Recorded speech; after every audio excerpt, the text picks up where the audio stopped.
Bonjour à tous, bienvenue dans cette nouvelle vidéo sur votre chaîne YouTube Mekasim Academy. Petite remarque avant de commencer, for English speakers, this tutorial is in French but you can easily follow the steps. Donc, dans la continuité de la playlist Basic Tutorial on Design Modeler, aujourd'hui je vais vous présenter un outil très intéressant que vous pouvez rencontrer sur Design Modeler. Donc, l'utilisation des primitives. Donc, l'idée c'est de générer des volumes. Design Modeler vous donne l'opportunité de générer des volumes. Il a une bibliothèque de volumes qu'on peut générer.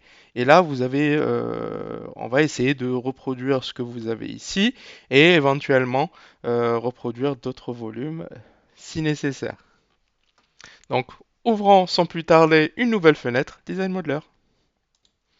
Maintenant que vous êtes habitué, alors on va juste glisser ici géométrie, clic droit et on lance Design Modeler. Bien sûr, là je me focalise sur Design Modeler, mais on fera probablement aussi des vidéos sur Space Claim et Discovery. On lance Design Modeler. Donc là, si vous avez regardé nos anciennes vidéos, là vous commencez à vous familiariser avec ce logiciel. Donc là, ce qu'on va faire, donc première chose, c'est unité, donc on va se mettre en millimètres. Et cette fois-ci, au lieu de donc toujours plan XY et le petit monsieur pour se positionner. Et cette fois-ci, on va partir sur créer primitive. Et là, vous allez voir que on a une petite bibliothèque de 3D, de solides, qui sont déjà disponibles sur Design Modeler et qu'on peut utiliser éventuellement pour créer notre propre 3D. Donc, par exemple, on va choisir une sphère. Donc là, notre sphère, on la voit ici. Donc, on va lui donner comme coordonnée 0, 0, 0 par rapport à l'axe X, Y, Z. Et on va lui donner un rayon bien défini, par exemple 30 mm. Et on génère notre sphère. Et là, vous voyez que vous avez votre sphère. De même, dans une ancienne vidéo, je vous ai montré comment générer un tore en créant un sketch ou en créant ce qu'on appelle une esquisse. Mais là, on peut tout simplement reproduire notre tore avec les éléments primitifs. Et là, on choisit tore. Donc, vous allez remarquer qu'il y a toujours l'origine et aussi ce qui va nous intéresser, c'est le rayon interne et le rayon externe de votre tore qu'on va introduire. Donc, par exemple, on va mettre comme rayon interne 60 mm et comme rayon externe 80 mm. Et on clique sur générer. Et là, vous voyez que vous avez votre tore. Donc, ça ressemble un petit peu à la planète Saturne. Donc, voilà, c'était pour la petite anecdote. Voilà.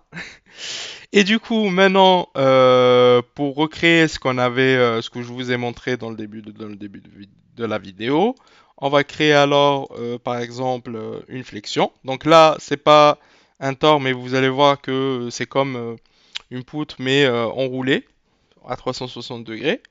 Donc, on va faire de même. Donc là, vous voyez un petit peu la position de votre flexion, mais nous, ce qu'on va faire, on va lui donner éventuellement des paramètres de rayon, de longueur de base et de largeur de base. Par exemple, je vais mettre un rayon de 100 mm. Comme ça, on peut bien la visualiser en dehors de ce qu'on a créé. Et je vais mettre une longueur et une largeur de 10 mm.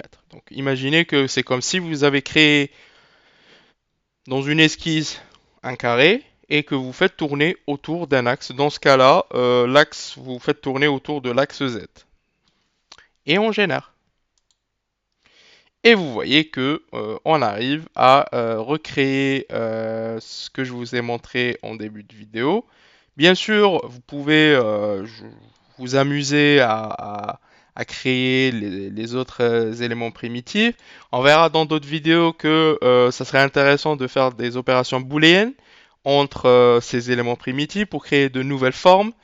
Et éventuellement, on parlera d'un problème mathématique qu'on appelle temple de Viviani, qui est une intersection entre un volume, un cylindre et une sphère, qu'on fera prochainement dans de prochaines vidéos. Donc sur ce, je vous souhaite une bonne journée. Avant de finir, bien sûr, vous avez aussi aperçu avant impression. Là, vous avez vu du modèle, mais aperçu avant impression. Là, vous voyez que vous pouvez avoir, par exemple, le sujet, l'auteur, par exemple, et des commentaires si vous voulez imprimer votre modèle. Ça, c'est pour vous montrer un truc en plus. Donc, n'hésitez pas à partager nos vidéos avec vos collègues et vos amis.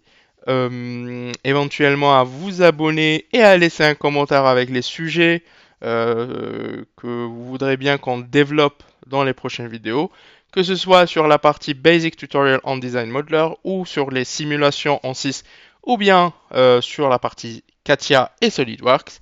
Sans plus tarder, je vous souhaite une bonne journée et à la prochaine vidéo.